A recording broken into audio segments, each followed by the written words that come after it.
इन्होंने अलमारियों से ताले तोड़कर सामान लूटा है वहाँ से। और वो एसएचओ जो है वहाँ से मुझे थ्रेडिंग्स कॉल भी आ रही हैं कि 12,000 रुपया लेकर इसने साइन अंगूठे करवाकर मुझे इसने घर भेज दिया। इसने मेरे साथ ये ज्यादती की है। डीआईजी ऑपरेशन पे मैंने अपनी एप्लीकेशन दी थी, वहाँ पे उन्होंने मुझे बुलाया था।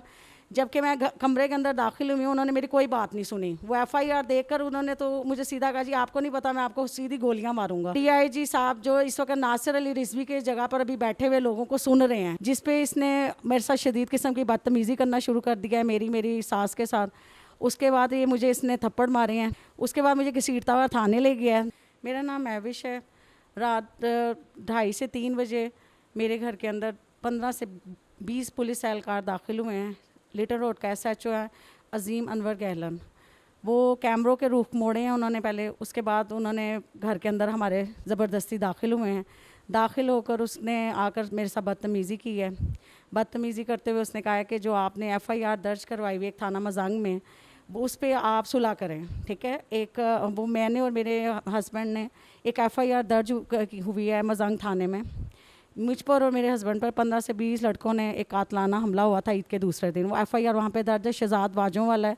और वो जो ऑलरेडी एक क्रिमिनल बंदा है, ठीक है, उसने शूटर रखे हुए हैं, ठीक है, वो एक बास आदमी है। उसने कहा जी आप इस पे सुलह करें। मैंने कहा मैंने सुलह नहीं करनी।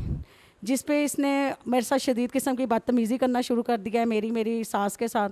उसके बाद ये मुझे इसने थप्पड़ मारे हैं, ठीक है। मुझे कहता आपको नहीं पता आपके साथ अब मैं कौन कौन से आपके ऊपर मुकदमे दर्ज करूँगा। इन्होंने अलमारियों से ताले तोड़कर सामान लूटा है वहाँ से। 2 लाख रुपए मालियत का सामान था, जिसमें मेरी चेन, मेरी रिंग थी, और वहाँ पे 2 लाख की मालियत का सामान लूटा है। और भी ये चीज़ें साथ लेकर गया है। उसके बाद मुझे घसीटता हुआ थाने ले गया है। थाने ले जाकर भी इसका यही मुतालबा था कि आप इस पर्चे पर सुलह करो। मेरे इनकार पर इसने मुझे रात हवालात में बंद कर दिया। मुझ पर एक झूठी एफआईआर दर्ज इसने की कि मैं रात को 2:30 से 3 बजे गली में खड़ी होकर शराब बेच रही थी, ठीक है। क्या मैं आपको शराब बेचने वाली लगती हूँ? इसने कहा, इसने सेकंड डे वहाँ से मुझे साइन अंगूठे करके 12,000 रुपया लेकर इसने साइन अंगूठे करवाकर मुझे इसने घर भेज दिया।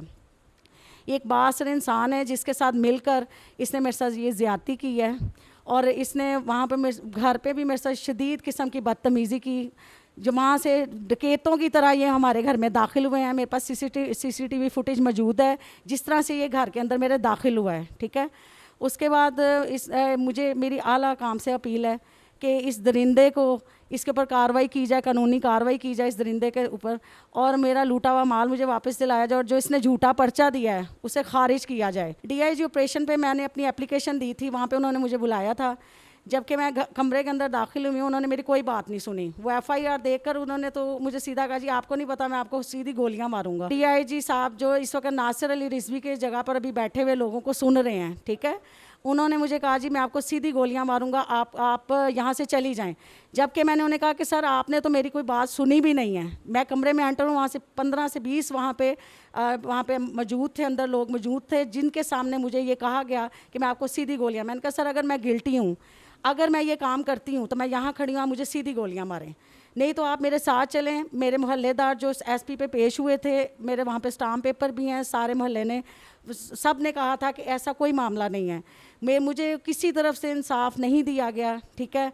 और वो एसएचओ जो है वहाँ से मुझे थ्रेडिंग्स कॉल भी आ रही हैं कि आपने मेरा क्या कर लिया है, आप मेरा कुछ नहीं कर सकती, जाओ जिधर मर्जी भाग लो। क्या वो एक दरिंदा सिफत इंसान इस कदर आला अफसरान पर भारी हो चुका है कि अब वो ये कह रहा है कि मेरा कोई कुछ नहीं बिगाड़ सकता। ये एक दरिंदा सिफत इंसान है, इसके खिलाफ कानूनी कार्रवाई की जाए, और जो मेरे साथ ज़्यादती हुई है वो मुझे इंसाफ दिया जाए।